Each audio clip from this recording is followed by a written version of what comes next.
Shalom. Oke, hari ini saya mau sambung masalah pelajaran masalah kemakmuran, ya. Kemakmuran ini apa yang Tuhan pernah ajarin sama saya udah beberapa minggu lalu sih ya. Jadi saya masih sering untuk merenungkan. Karena begini, firman itu seperti benih yang harus kita tanam, tapi juga harus kita jaga supaya itu tetap bertumbuh. Oke, jadi begini. Kemarin saya tulis di Facebook saya. Tujuannya apa sih? Supaya orang gini. Saya tulis begini. Semakin engkau khawatir, ragu, takut, maka semakin susah hidupmu.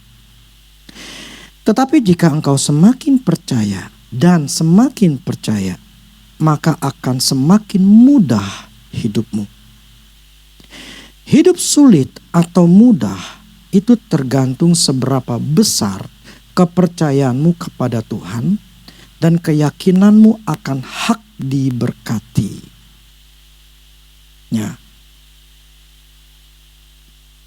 Kemakmuran ini bukan mikirin duit.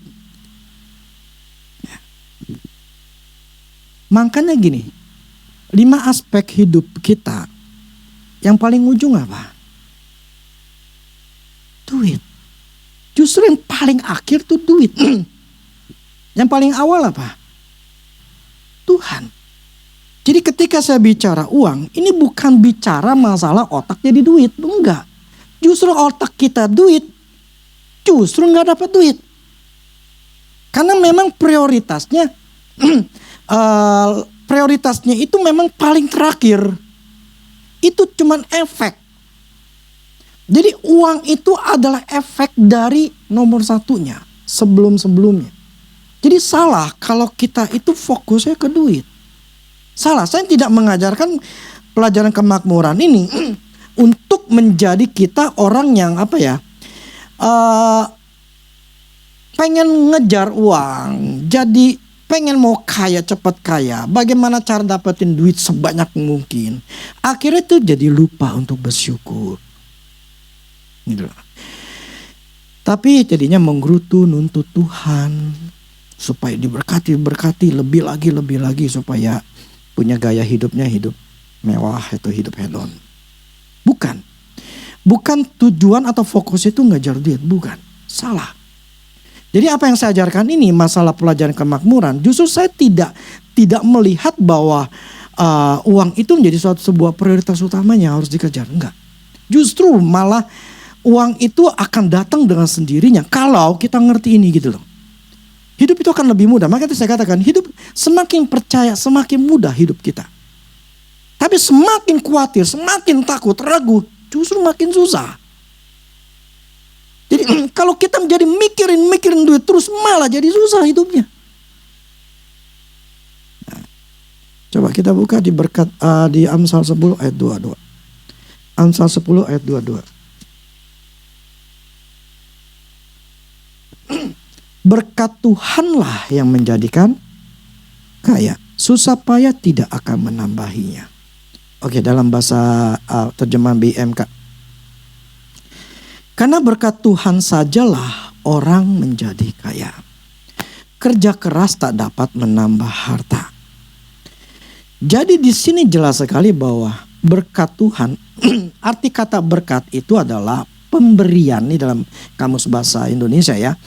Itu karunia Tuhan atau pemberian Tuhan yang membawa kebaikan dalam hidup manusia. Itu namanya berkat. Jadi kebaikan atau karunia Tuhan yang membawa kebaikan. Jadi membawakan kebaikan buat hidup manusia. Nah, kalau ini berkatnya Tuhan, ini bicara masalah kekayaan, masalah uang. Jadi artinya apa?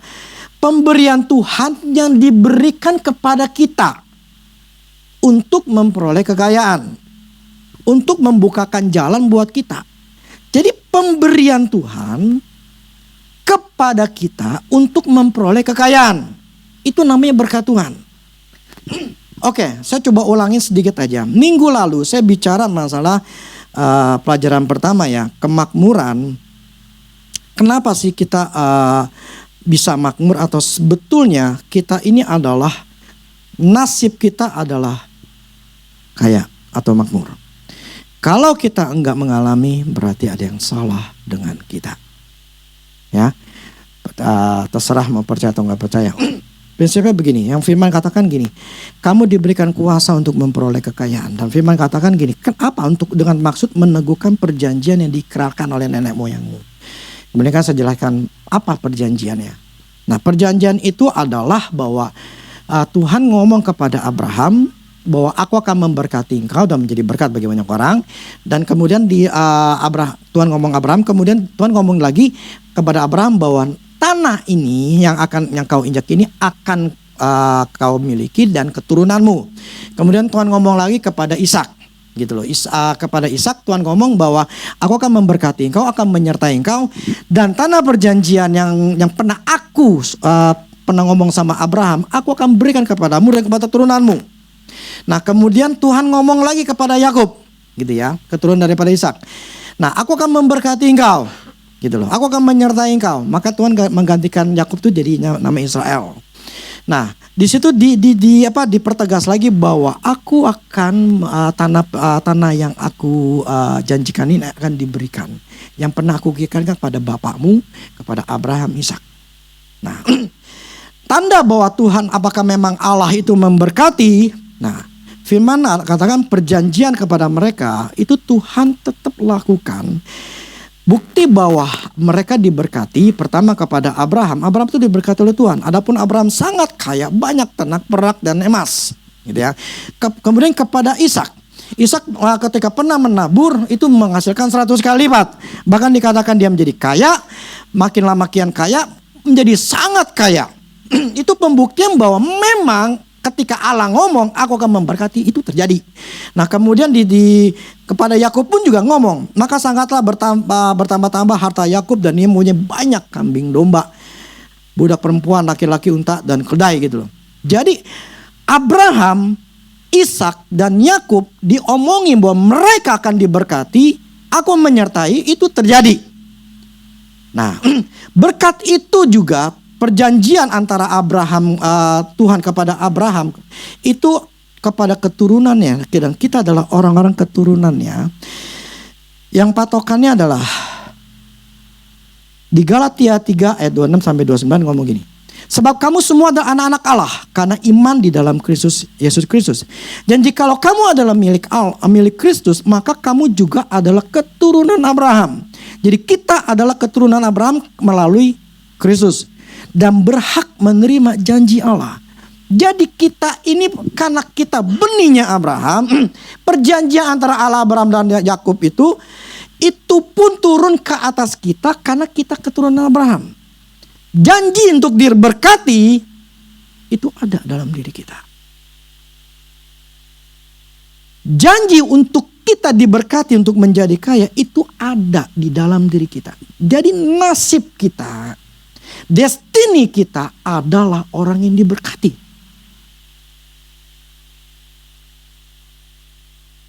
Itu harus punya dulu. Nah, tapi memang ini nggak cukup. Maka saya membahas ini nanti beberapa minggu masalah kemakmuran ini. Tetapi dasarnya dulu bahwa kita ini adalah keturunan Abraham. Kita ini punya hak untuk diberkati. Jadi jangan berpikir saya nih nggak punya apa-apa. Tapi kita nih sebetulnya kita punya potensi jadi orang kaya. Potensi ya. Nah, ketika saya nyambung ke bagian keduanya, di sini saya bicara berkat Tuhanlah yang menjadikan kamu kaya. Jerih payah tidak menambahkan. Nah, jadi Tuhan ngomong gini, sumbernya gua nih. Yang membuat engkau kaya, membuat aku berkati, yang melalui aku, gitu loh. Jadi berkatmu itu dari aku. Bukan dari manusia, bukan ngarapin manusia, bukan dari kerjaan, bukan dari usaha, bukan. Nangkap gak? berkat kita itu datangnya dari Tuhan. Itu nomor satu dulu. Nah, karena sumbernya Tuhan, artinya kita harus ngerti cara kerjanya Tuhan. Seperti apa? Cara kerjanya Allah tuh memberkati tuh kayak apa? Nah, enggak? Nah, seperti yang dulu minggu lalu saya katakan, cara kerjanya gitu loh. Gimana caranya? Nah, cara kerjanya Tuhan, ya, untuk kita memang mau diberkati, itu ada yang namanya kepercayaan, trust. Bahwa sumbernya kita itu Tuhan. Bukan kerjaan, bukan usaha. Itu dulu patokannya. Lengkap ya? Nah, ketika saya lagi renungan firman Tuhan ini, saya nanya Tuhan begini. Tuhan, kenapa ketika saya renovasi gereja ini, saya tidak punya ketakutan? Kenapa tidak ada ketakutan pada saat saya merenovasi gereja? Yang pengeluarannya cukup besar, total itu kemarin sekitar 350 juta di tahun 2010. Kenapa saya nggak punya ketakutan? Nih, ini camkan. Yang tadi saya katakan, semakin engkau khawatir, ragu, takut, semakin engkau susah hidupnya.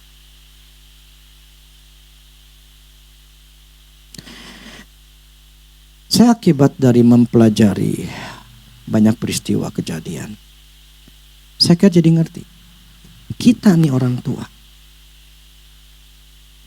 kenapa orang kaya anaknya tetap kaya? Orang susah anaknya tetap susah. Kalau orang itu tidak mau berubah. Walaupun saya nggak bilang 100% ya.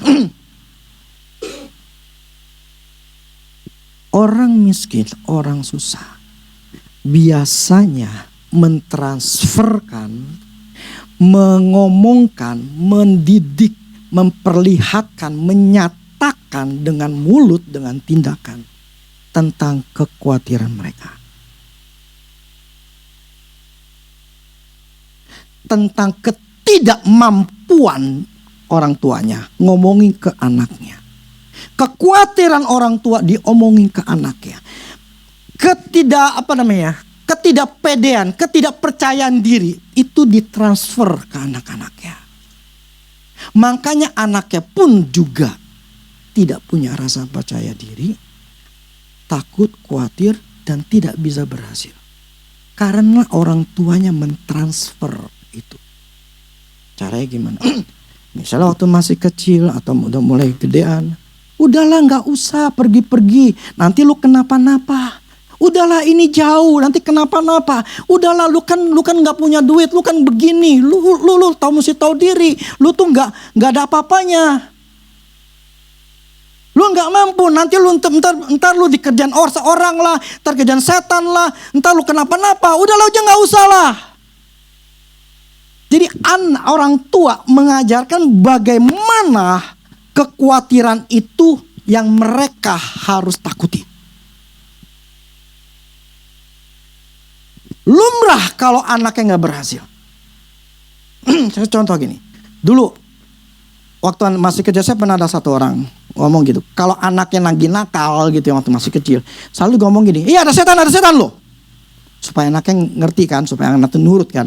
Satu dia takut-takutin, ada setan. Lihat tuh ada setan loh. Biarin aja ada setan loh. Akhirnya tuh anak jadi takut sama setan. Karena memang diajarin bahwa setan itu harus ditakutin. Nah waktu saya masih kecil gimana si Manuel lah, si Mikael yang kalau nangis gitu. Saya bingung gimana caranya Tuhan supaya mereka berhenti. Kalau saya bilang setan, lah gue bantai setan. Gitu loh. Dan gue gak mau, itu salah. Terus saya mikir gini, oh gini aja. Kalau mereka nangis, saya ngomong gini, Pansip, nih si Kael nangis, nih si Manuel nangis nih, bikin berisik. Itu langsung, Langsung diam gitu kan. Pak Satpam, nih si Manuel nangis mulu tuh. Nah, kalau dia nggak diam juga saya keluar dah. Biarin aja panggilin Pak Satpam nih. Apakah udah gede dia nangis takut sama Satpam? Kagak. Saya cuman hanya membuat dia ini bikin berisik, gue panggil Satpam. Nah akhirnya mereka ya bisa memberhentikan nangisnya gitu loh. Nah, kalau kita orang tua mengajarkan hal ketakutan, kita mewariskan ketakutan ke anak. Dan itu sampai gede kalau kita tetap mengajarkan seperti itu. Janganlah, ntar ini, ntar itu. Kita membuat anak ini tetap hidup di dalam lingkungan atau kuasa kutuk ketakutan.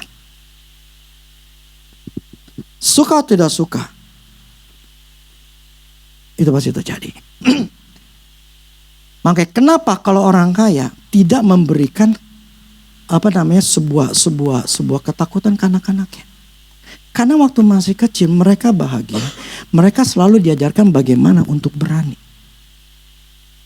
Berani dan berani. Saya ingat sekali. Dulu waktu si Kyle lagi makan nih, atau Manuel ya saya lupa, lagi makan dia mau minta lagi makan itu ada yang kelupaan. Saya ngomong gini, sudah kamu minta sama mbaknya noh. Nggak mau. Kenapa nggak mau? Nggak berani. Apaan itu orangnya di situ noh? Minta. Nggak mau. Ya udah terserah kamu. Nggak mau ya udah, nggak usah makan. Mau nggak mau tuh anak akhirnya jalan ke mbaknya. Tujuan apa? Supaya anak ini berani ngomong sama tuh mbak. Orang yang asing tapi dia bisa berani ngomong. Itu salah satu kalau menurut saya itu mengajarkan untuk keberanian. Bukan menjadi semua disidain tanpa keberanian. Nah itu menurut saya. Nah maksudnya begini. Yang membuat semua manusia kita ini menjadi tidak pernah bisa berhasil. Karena selalu dididik ketakutan, kekhawatiran. Nah ketika saya tanya sama Tuhan. Saya balik lagi. Kenapa waktu renovasi saya nggak punya ketakutan? Sebab gini, saya baru sadar gini. Saya ketika renovasi gereja, itu saya ngelompat. Ada lompatan iman. Jadi bukan melangkah ya. Kalau langkah kan jalan biasa ya. Namanya loncat lebih jauh nggak? Ya kan, namanya loncat berarti lebih jauh kan kita ngelangkahnya kan. Jadi ada sebuah lompatan iman saya lakukan ketika saya lagi mau renovasi gereja. Dan lompatan ini iman itu sebetulnya saya itu belum nyampe. Level saya sebetulnya belum nyampe. Misalnya level saya 1. Tapi saya pada situ bisa level keempat. Loncat. Nah. Ketika saya tanya Tuhan, kenapa gak ada ketakutan? Ini Tuhan jawab di hati saya gini. Karena engkau sudah menyerahkan total semuanya. Artinya total. Tidak ada yang engkau tidak serahkan. Tidak ada yang sebagian yang belum engkau serahkan. Atau yang masih membuat engkau pikirkan. Ketika engkau menyerahkan semuanya, engkau benar-benar total menyerahkan semuanya.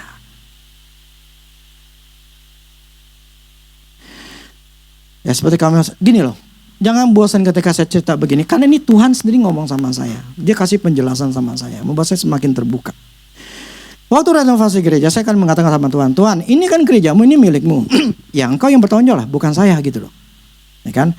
Kalau untuk masalah keuangan ya. Karena saya nggak punya kemampuan. Ya kan. Jadi saya serahin sama engkau. Ini tanggung jawab kepada engkau. Karena ini milikmu, gerejamu, bukan punya saya. Gitu. Nah jadi biaya renovasi itu total saya serahin sama Tuhan. Kalau urusan saya secara fisiknya nih Tuhan, saya yang ya mesti datang ke sini ngatur segala macam. Itu fisiknya saya. Tetapi kalau masalah duit saya nggak mau tahu. Saya tidak mau tahu. Titik. Saya nggak mau minta-minta sama orang. Saya tidak mau berdoa minta sama engkau. Saya tidak mau seperti itu. Itu urusanmu Tuhan. Titik. Nah. Ternyata itu sebuah lompatan iman saya yang sebetulnya saya belum nyampe. Tetapi ketika saya nyerahin itu total, Tuhan benar-benar kerja.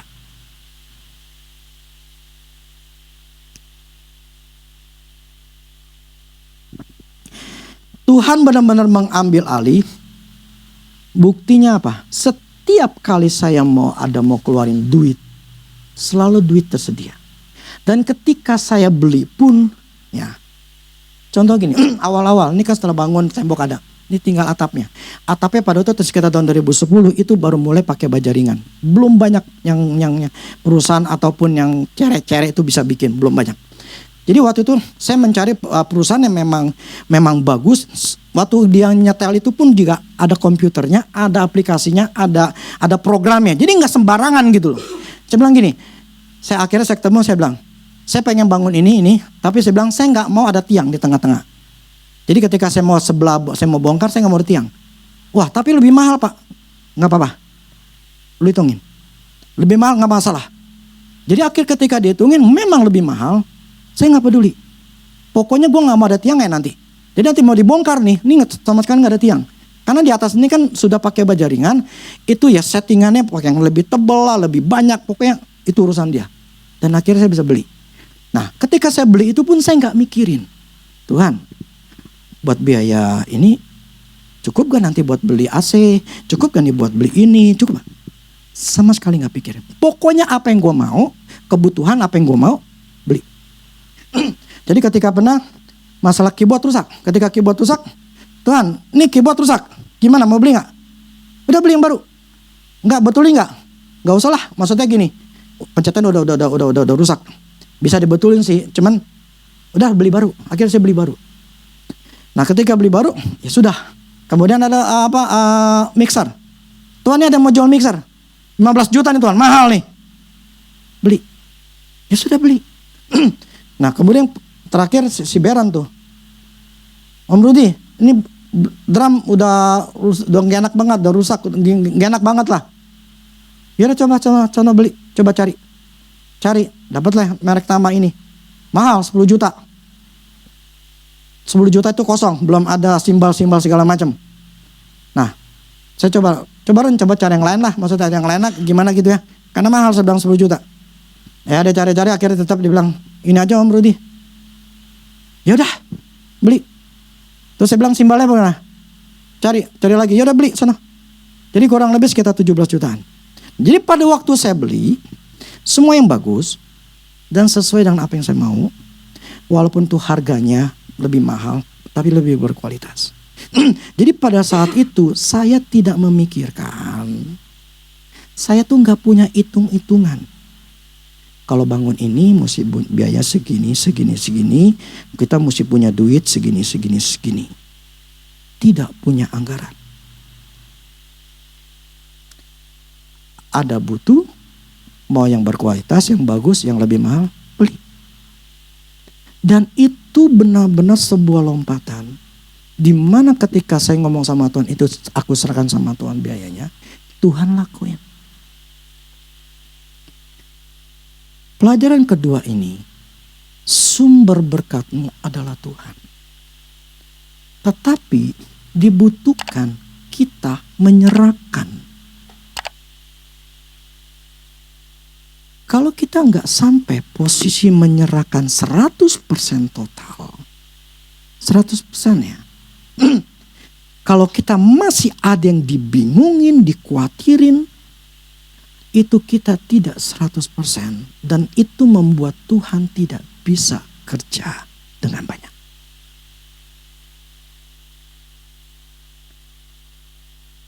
Saya akui, nah sekarang saya masuk begini. Saya akui memang saya nggak menyelesaikan 100% dengan sempurna. Kenapa?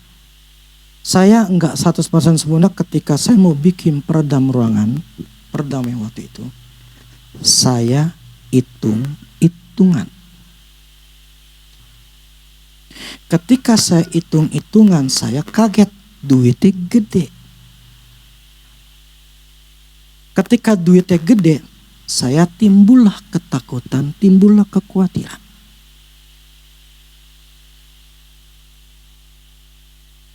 saya enggak jadi bikinan cuma bagian mimbar. Itu pun juga nyata salah. Kekhawatiran, ketakutan itu akibat saya menghitung biayanya. Setan ngelihat saya ini mukanya beda. Ada kekhawatiran. Itu membuat saya jadi berhenti untuk meneruskan percaya sama Tuhan untuk masalah bangunan, masalah perdamaian. Padahal saya mau bikin saat itu pun tetap bisa. Karena waktu dulu pernah ada satu masalah di Mahanaim, orang itu memberi, kemudian dia ngomong begini, gara-gara gua ngasih 100 juta ke Mahanaim, gua jadi susah.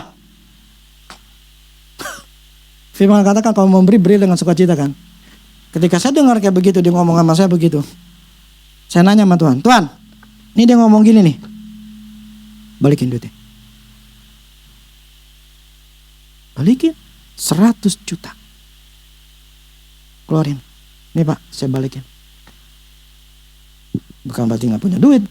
Gitu loh. Jadi seharusnya pada waktu itu saya bisa. Cuman saya gak punya. Mental saya waktu itu jatuh karena ngeliat biaya. Yang membuat kita khawatir. Karena hitung-hitungan. Kenapa oke?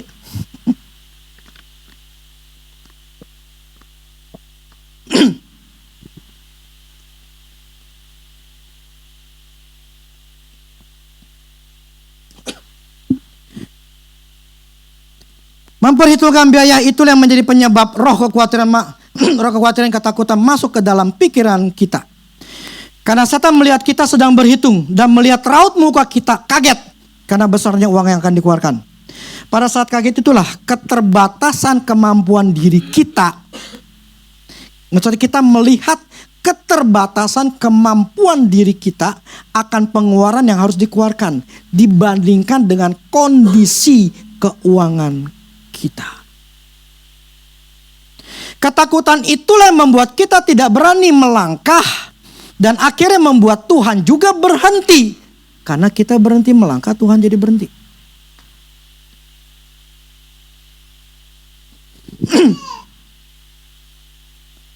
Ngerti ya? Nah, seringkali kita bertanya, bagaimana caranya Tuhan untuk solusi setiap kebutuhan kita? Ya kan? Atau masalah kita. Akhirnya kita berfokus kepada masalah, bukannya kepada Tuhan. Kita menjadi berusaha keras memohon kepada Tuhan, berdoa kepada Tuhan untuk menjawab doa kita. Atau mencari pertolongan ke sana kemari untuk nolong kita. Kita tertekan karena tidak ada uang, memikirkan besar kebutuhan yang harus dipenuhi, jumlah uang yang harus ada. Kalau tidak ada, kita akan jadi bingung. Dan kondisi iman kita, jiwa kita semakin buruk.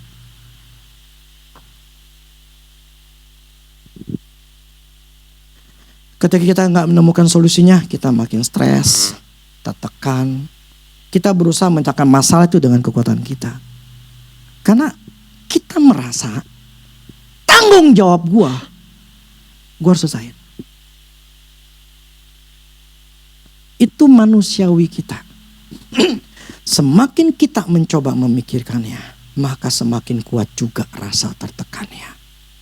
Fokus kita adalah diri kita yang harus bertanggung jawab. Kok ada amin salah tuh. Fokus kita adalah diri kita yang harus bertanggung jawab. Untuk melakukan sebuah tindakan untuk mengatasi masalah ini supaya cepatnya gitu selesai gitu loh. Kita mengambil bagian atau kerjaannya Tuhan. Dan kita mencoba mengatasi dengan kekuatan kita sendiri. Padahal kita tahu kita nggak mampu. Tapi kita tidak mau menyerahkan secara total. Total. bukan sebagian.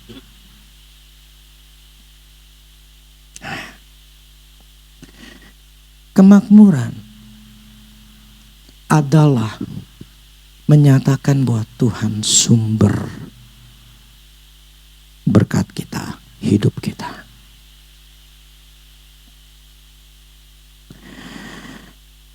Kita menganggap bahwa kita adalah orang yang harus bertanggung jawab. Kita menganggap bahwa gue harus bisa selesai. Akhirnya kita mencoba berpikir, ya mengambil. Sebetulnya itu mengambil bagian kerjaannya Tuhan. Give God's job. Berikan Tuhan kerjaan. Itu kalau Jesse ngomong gitu. Mazmur 37 ayat 5 sampai 7. Mazmur 37.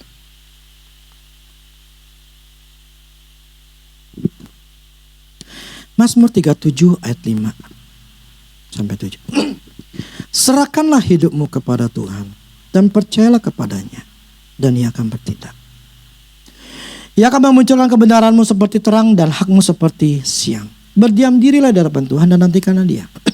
Jangan marah karena orang yang berhasil dalam hidupnya, karena orang yang melakukan tipu daya. Terjemahan BIMK-nya. Serahkanlah hidupmu kepada Tuhan. Berharaplah kepadanya. Ia akan menolongmu. Ia akan menyatakan kesetiaanmu seperti terang dan ketulusanmu seperti siang. Nantikanlah Tuhan dengan hati yang tenang. Tunggulah dengan sabar sampai Ia bertindak. Jangan gelisah karena orang yang berhasil hidupnya atau yang melakukan tipu muslihat. Yang pertama harus kita lakukan, serahkan hidupmu secara total 100%. Jadi kenapa saya bisa pada waktu Tuhan ngomong sama saya, kenapa saya tidak ada ketakutan, saya mengalami lompatan iman, karena saat itu saya menyerahkan total 100% sama Tuhan. Buktinya apa? Ketika saya mau beli aja. Saya enggak mikirin nantinya gimana. Kan masih butuh ini itu. Kalau gua beli lah, kenapa beli keyboard? Kan keyboard masih bisa dipakai. Tinggal betulin masih bisa. Terus mixer 15 juta, itu gede 15 juta. Gede gitu, tahun itu gede gitu loh. Kenapa mesti beli? Kalau kita lagi masih butuh bangun nih. Masih belum jadi ini, keramik segala macam belum jadi. Kenapa mesti beli 15 juta? Itu kan ngebuang duit. Belum kan masih kebiayaan, masih besar. Kenapa mesti beli? Saya nggak pikirin gituan. Yang penting ada orang, ada kebutuhan, gua mau, gua beli. Nah akibatnya, Tuhan ngelihat, oh dia lagi ngeluarin duit. Wah duitnya udah mulai kosong nih. Dia kirim orang lain, dia kasih ngomong orang lain, siapa pokoknya. Lu bantu, Mahanaim. Lu ngasih, transfer. Saya tidak ambil bagian di situ.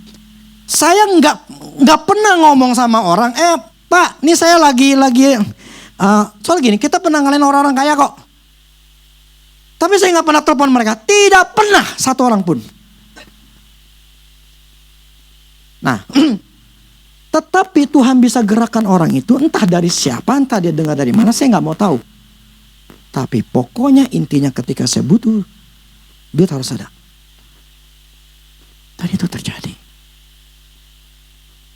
Jadi ketika saya menyerahkan 100% urusan biaya, Tuhan ambil semua, oke gue ngatur. Serahkan, terus percaya, saya percaya. Tuhan bertindak. Kemakmuran adalah mempercayakan, menyerahkan seluruh hidup kita. Mempercayakan kepada Tuhan.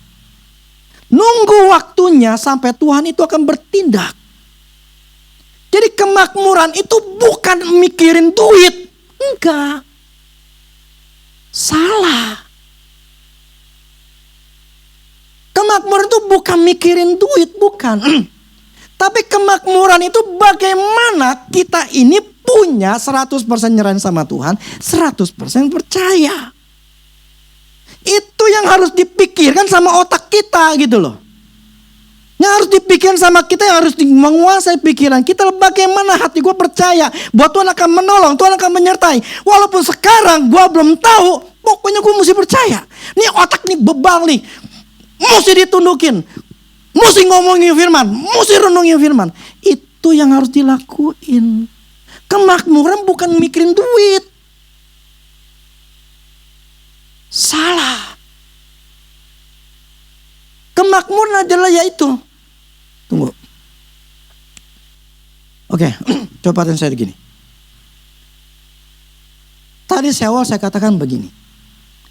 Ketika saya menyerahkan, ketika saya ngomong sama Tuhan renovasi gereja, saya ngomong begini. Tuhan, ini kan gereja milikmu, bukan milik saya. Jadi saya nggak mau tahu, ini urusanmu. Urusan saya adalah fisiknya, urusan duitnya itu urusan kau. Yang punya engkau nih Bu, ini gedung bukan punya saya. Jadi saya nggak mau tahu.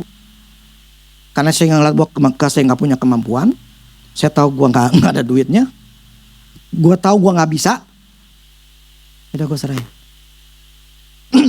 Nah, ketika penyerahan ini, karena saya menganggap Tuhan jadi milik gereja. Nah, kemudian Tuhan ngomong sama saya nanya sama Tuhan, oke Tuhan itu gereja, kalau saya gimana?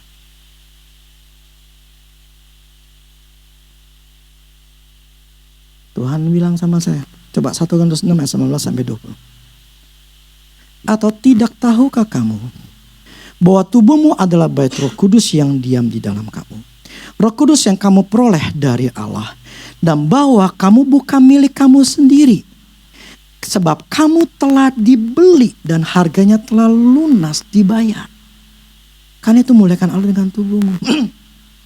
Firman ini mengatakan kita ini bukan milik kita lagi. Sebetulnya. Karena kita telah dibayar lunas. Jadi anda perjamuan kudus, anda kita melakukan perjamuan kudus. Punyalah sebuah bayangan, sebuah keyakinan. Tadi saya katakan ini gereja milikmu, Tuhan ngomong sama saya, sekarang lu milik siapa dan lu? Hidup lu punya siapa? Kalau lu punya lu diri sendiri, lu yang bertanggung jawab. Tapi kalau lu menyerahkan hidup lu dibeli, gue udah bayar, lu ngaku gue udah bayar, artinya apa? Hidup lu ini udah milikku. Kalau ini sudah milikku, aku akan atur. Tapi selama engkau tidak menyerahkan dan tidak menganggap bahwa akulah pemilik dari hidupmu, yang kau akan bertanggung jawab sendiri.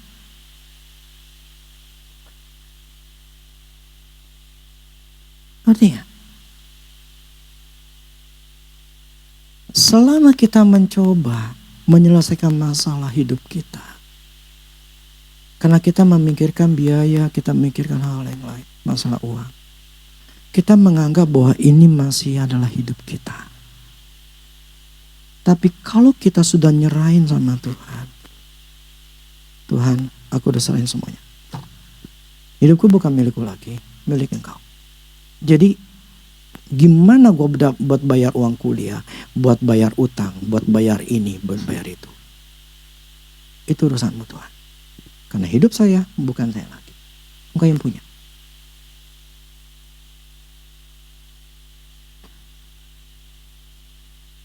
Kalau kita sudah mencapai titik di situ, Tuhan ambil alih. Oke, gue ambil. Serahin nama gue. Lu butuh apa? Lu beli aja. Nanti gue sediain duitnya.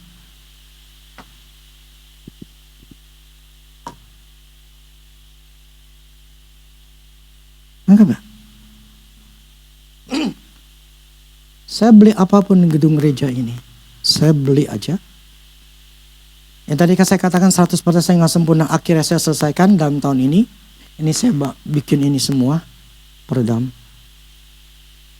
Walaupun saya sampai sakit pinggang. 3 minggu baru baik saya. Sakit pinggangnya. Karena ngerjain mesti digelar gitu. Tapi saya bisa menyelesaikan nih.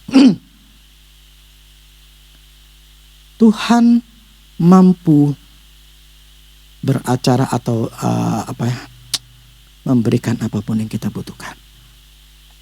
Amin. Tapi kalau kita nyerahin 100,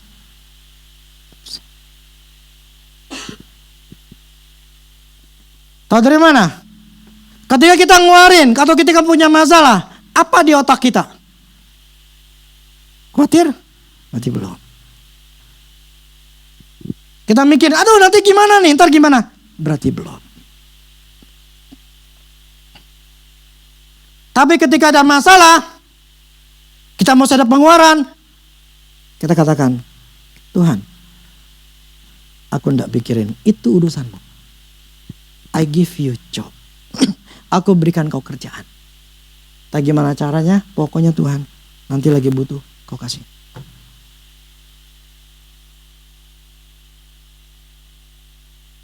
Nah, sebetulnya yang harus kita lakukan tiap hari, bukan mikirin otak. Semakin kau khawatir, ragu, takut, maka semakin susah hidupmu. Tetapi jika engkau semakin percaya dan semakin percaya, maka akan semakin mudah hidupmu. Hidup sulit atau mudah tergantung seberapa besar kepercayaanmu kepada Tuhan dan keyakinanmu akan hak diberkati.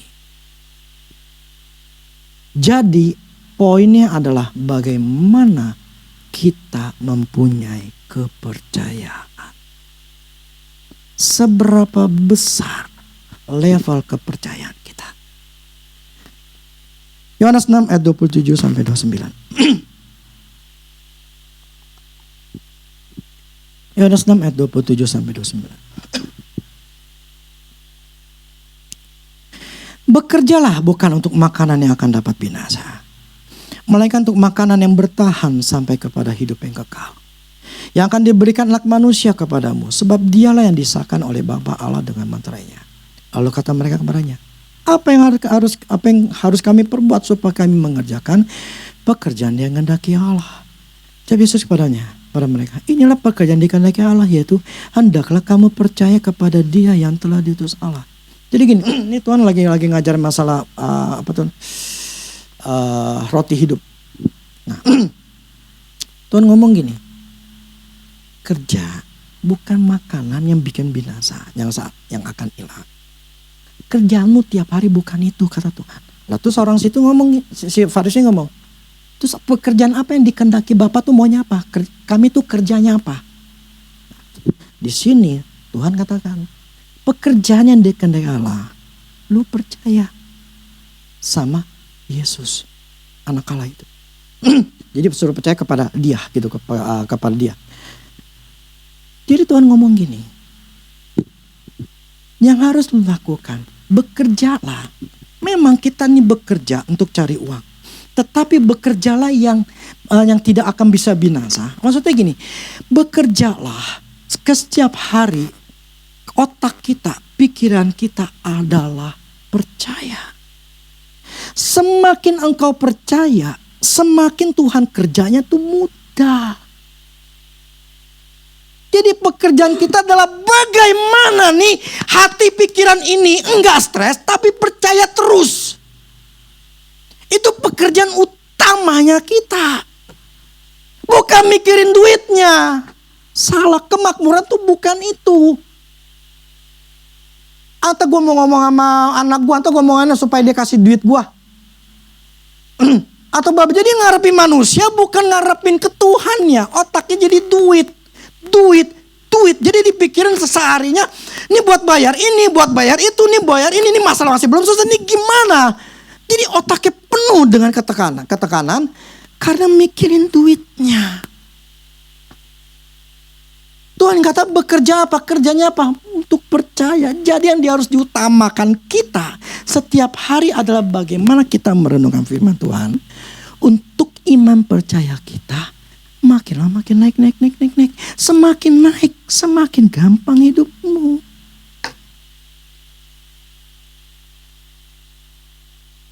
Maka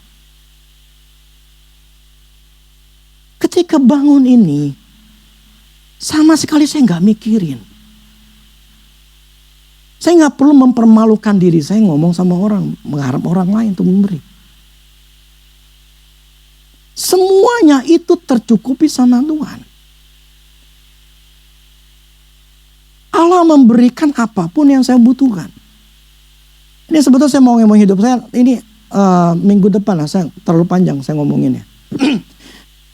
Ini baru, ya kemarin kan saya tanya, how, caranya gimana. Ada lagi langkah-langkahnya. Tapi saya begini, itu minggu depan, saya nggak mungkin karena terlalu panjang.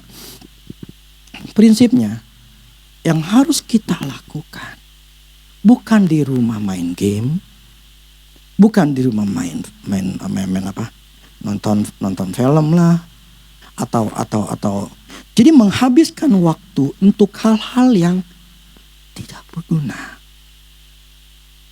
Padahal kita tahu nih mental gua, hati gua, iman gua belum nyampe. Artinya gua mesti mempush diri gua supaya iman gua, ini kan saya bilang kan seperti benih, itu yang mesti ditanam, itu mesti dipelihara sampai kuat, sampai muncul gitu loh buahnya. Itu yang harus kita lakukan. Semakin kau percaya, semakin berkat tuh gampang datangnya. Benar. Saya pernah ngalamin kok. Saya kasih contoh deh. Ini kan lompatan iman ya. Ini 2010 ya. Waktu ngebangun ini 2010 sampai 11 berapa bulan. Udah 10 jadi ya? Ya, udah jadi. Lupa saya.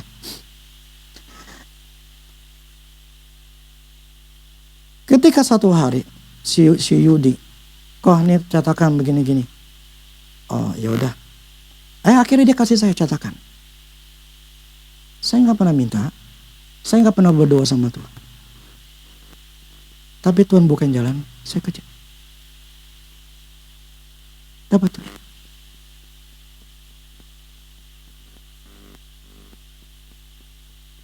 Yang membuat itu Tuhan bukakan jalan buat saya.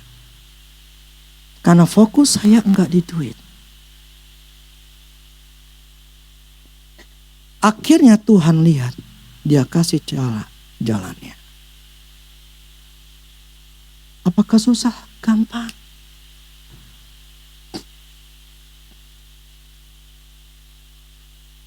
Jadi buatlah Tuhan itu gampang kerjanya.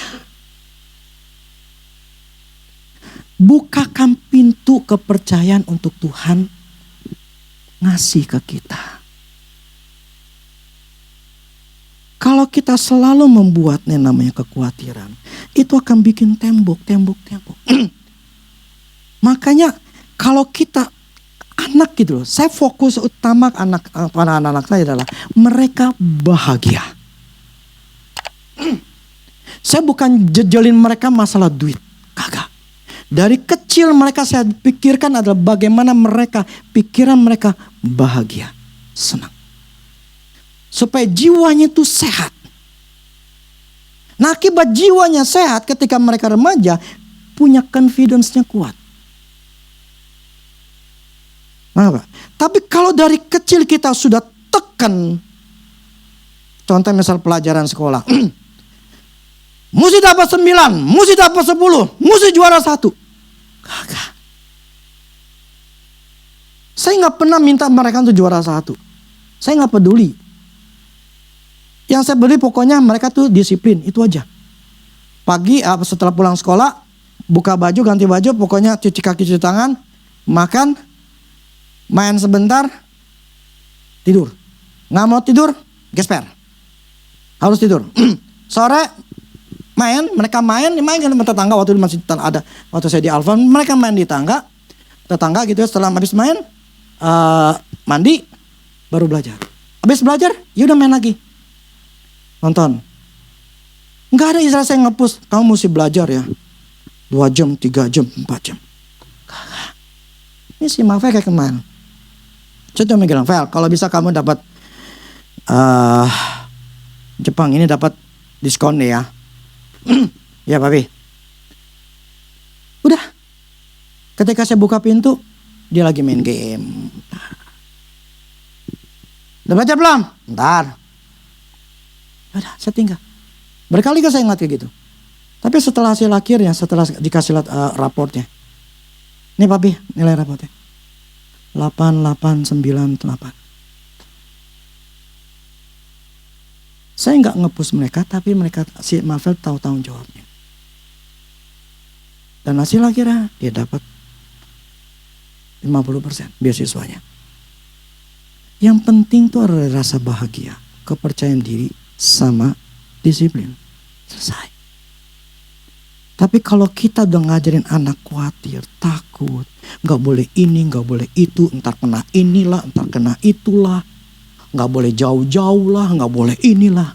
Itu kita ngajarin anak bagaimana caranya khawatir. Lumrah, makanya orang kalangan miskin maupun kalangan menengah, mereka gak bisa berhasil. Karena selalu diajarkan seperti itu. Tapi kan saya sayang anak. Namanya sayang anak tuh ada batasannya. Karena apa? Kita kalau tidak membuat anak mandiri, kita yang susah. Ini si Manuel aja, sejak habis kuliah, sama sekali saya gak kasih dia duit. Ini Marvel aja kuliah aja di Jepang. Marvel, kamu uang les, uang apa namanya, dom, bukan dom nih sekarang ya, kosannya kamu bayar sendiri. Dia kerja.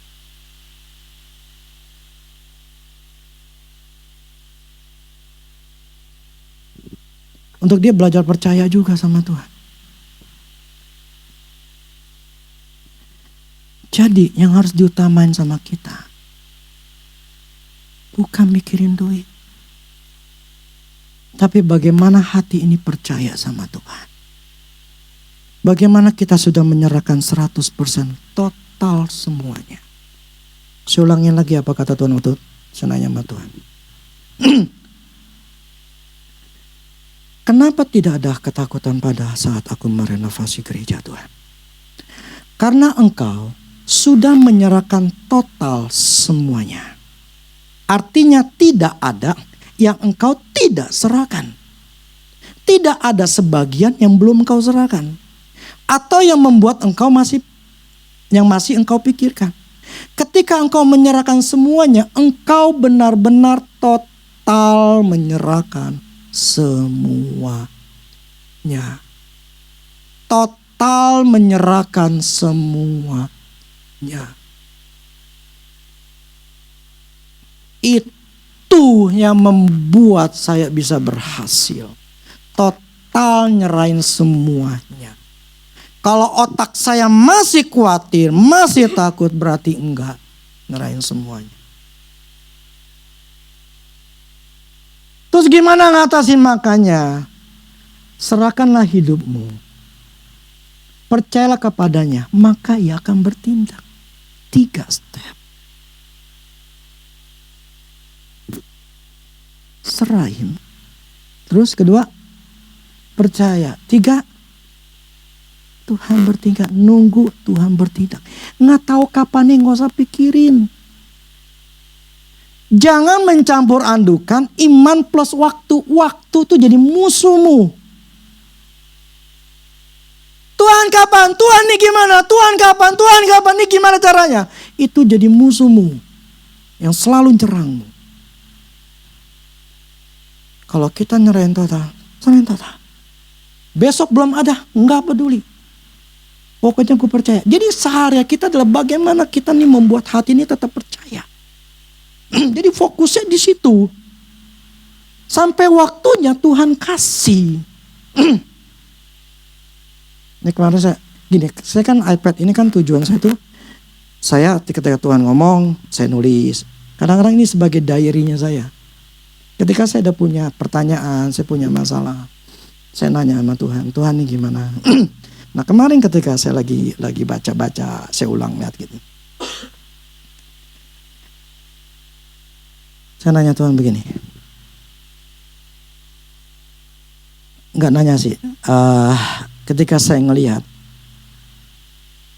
di bulan Maret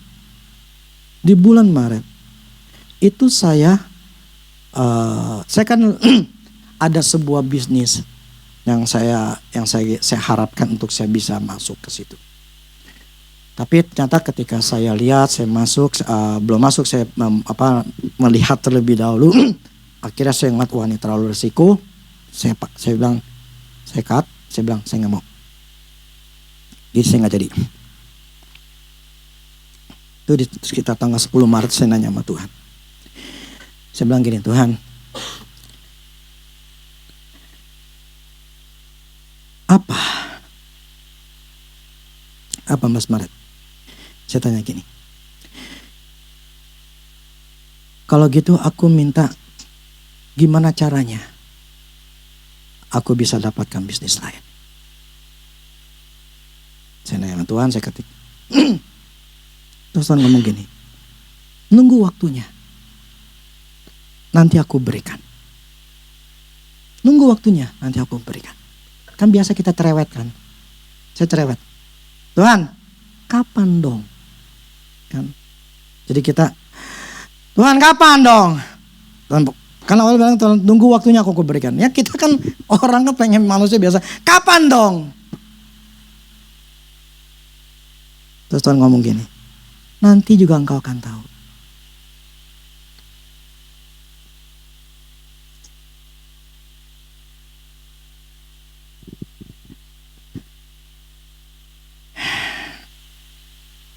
Dan akhirnya, itu kan bulan Maret, 18 Maret. Saya tulis 18 Maret.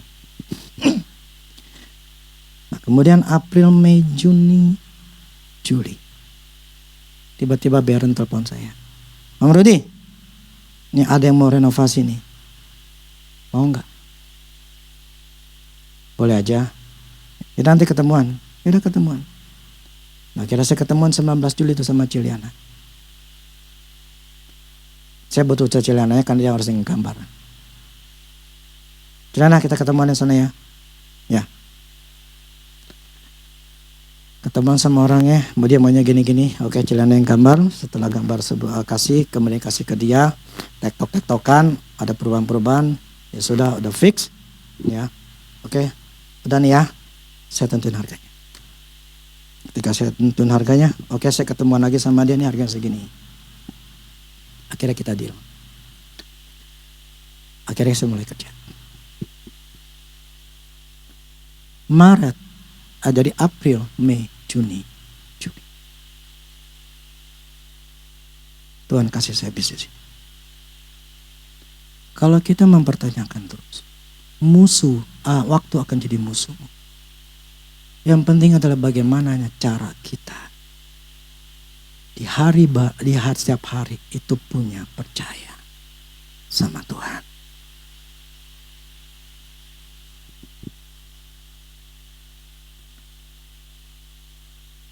Ketika saya tanya, Tuhan kapan? Nanti juga engkau akan tahu. Jadi prinsipnya adalah bagaimana kita mengusahakan iman, percaya kita tetap ada setiap hari. Detik kita ngomongin kekhawatiran, detik kita lagi ngebangun tembok.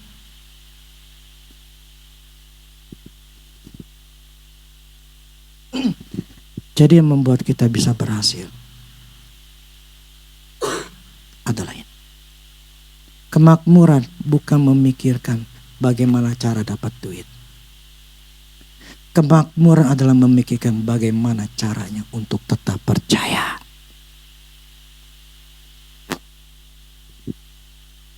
Ini polanya Tuhan. Ini yang Tuhan ajarin saya. Untuk otak saya, hati saya. Tiap hari lu mesti merenungkan firman Tuhan. Semakin lu percaya dan percaya, semakin gampang hidup lu. Semakin lu mikirin, semakin susah hidup lu.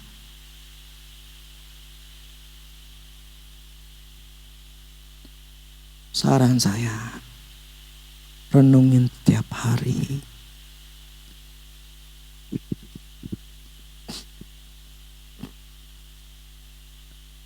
Saya tuh dengerin khotbah, sampai tidur pun saya dengerin.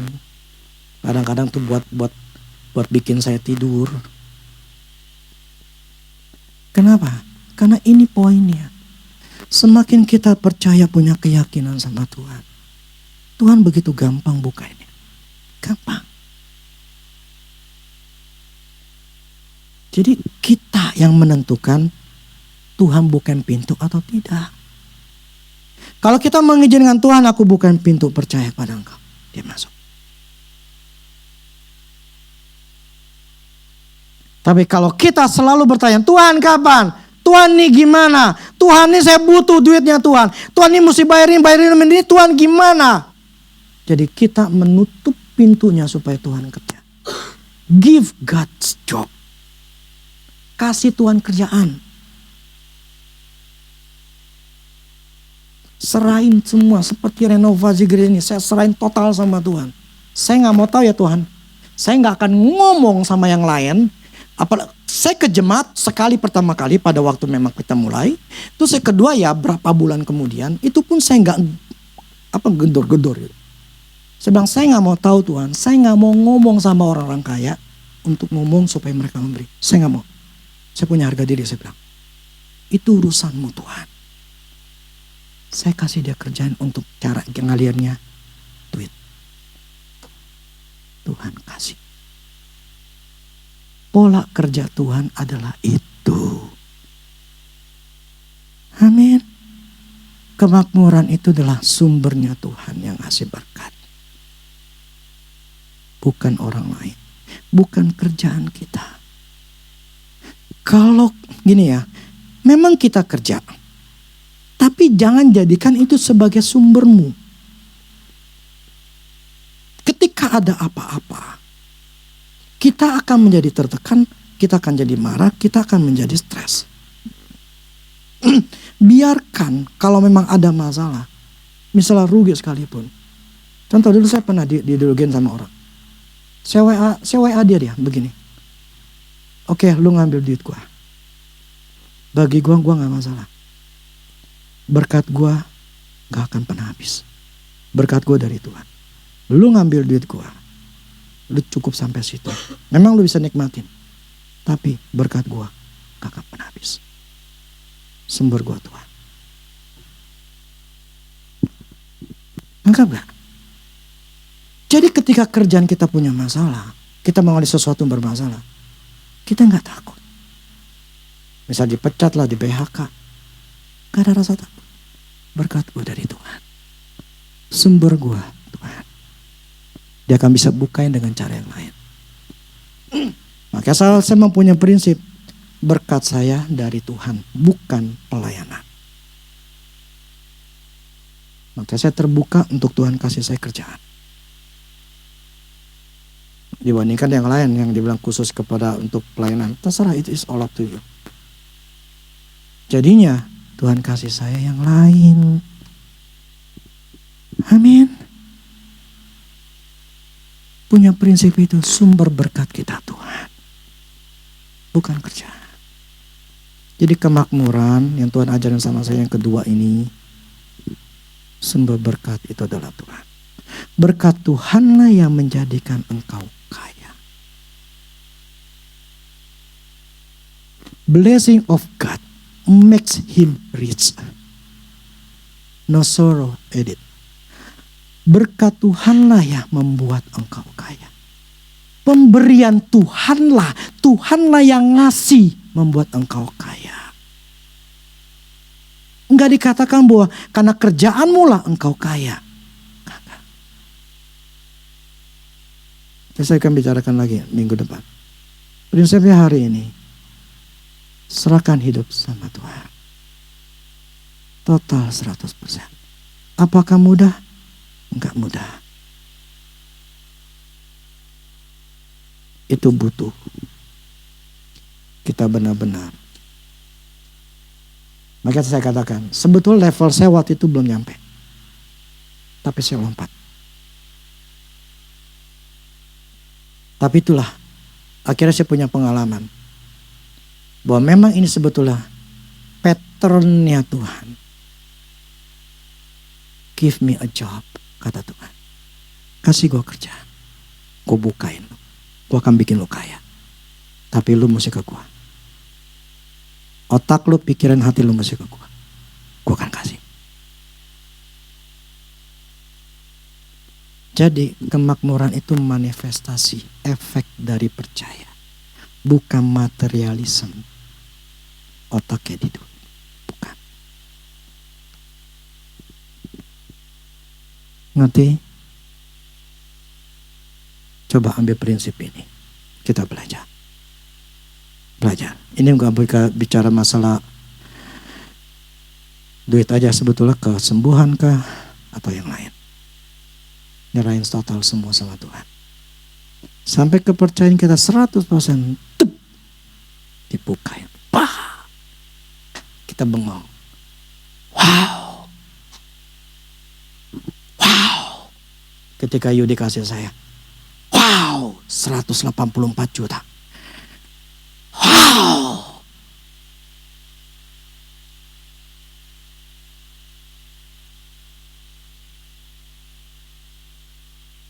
Kenapa kalian gak bisa? Kenapa kalian gak pernah dapat seperti itu? Bukan saya lebih baik. Enggak. Kita punya iman yang sama. Yang membedakan adalah saya lebih sedikit taat. Sejak di Mahanen 2006 itu sampai sekarang, saya nggak susah. Karena saya tanya, untuk kuliah, mereka berdua di Taiwan, butuh duit gak? Duitnya kecil, duitnya gede. Yang di Taiwan gede gak? Mesti orang kaya gak? Istri saya dibilang, kalau teman-temannya bilang, lu udah kaya, anak lu bisa kuliah di luar. Terus si Jesse ngomong gini, kan banyak orang ngomong, ada yang ngomong temannya atau siapa gini, itu apa namanya, itu si apa namanya, media katanya. Gua tuh nggak sekaya seperti media ngomongin. Gua nggak sekaya seperti media ngomongin. Terus Jesse ngomong gini, dia kan memang dibilang kaya. Dia cuma katakan, yes, gua kaya. Gue diberkati. I'm a blessing person. I'm a blessing man. Karena memang firman yang ngomong begitu. Kenapa kita harus malu? Kenapa kita harus takut dianggap sombong? Karena firman yang ngomong begitu kok. Yang saya sedang gini. Itu janji Allah. Itu bukan cuma janji. Itu nubuatan. Ketika Tuhan ngomong, berkat Tuhan yang menjadikan engkau kaya. Tuhan ngomong gini, lu bisa kaya. Gue nubuatin lu kaya. Apa bisa gue? Ya udah, lu bilang nggak bisa, ya udah.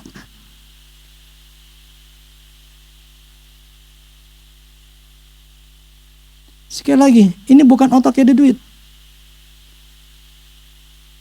Tuhan mampu memberikan kepada kita berkat itu. Uang itu caranya. Tapi tergantung iman percaya kita.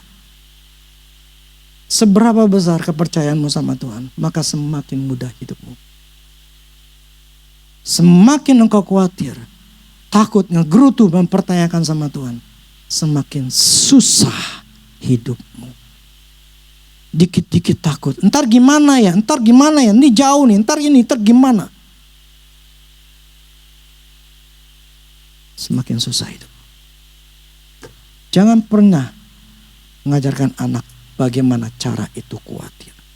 Apa itu kata khawatir?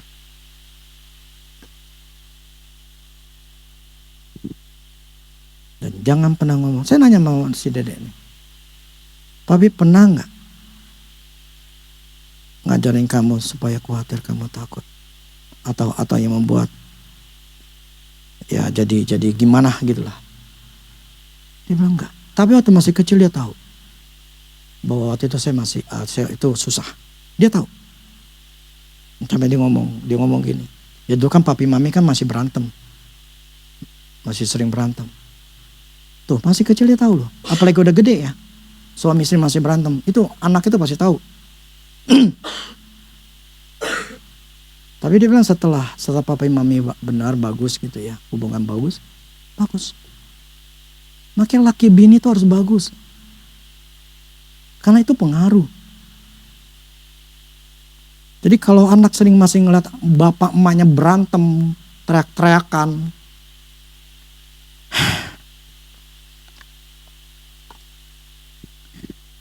Di mana ada kesatuan Tuhan itu kerja?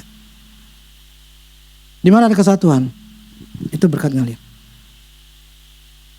Suami istri gak satu, berkat itu susah.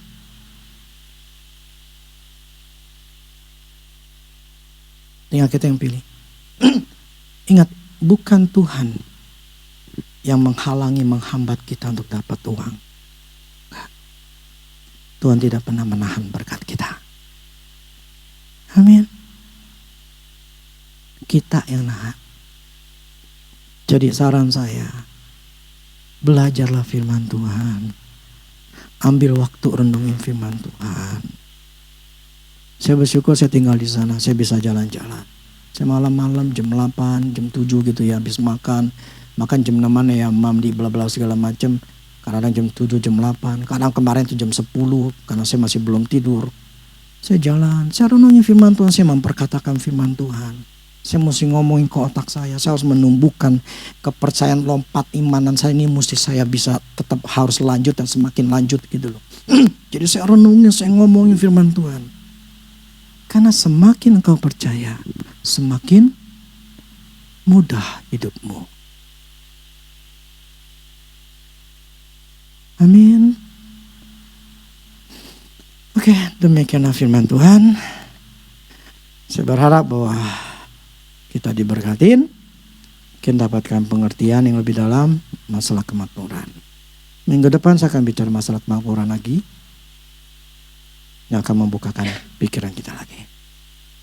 Amin. Oke ya, musik.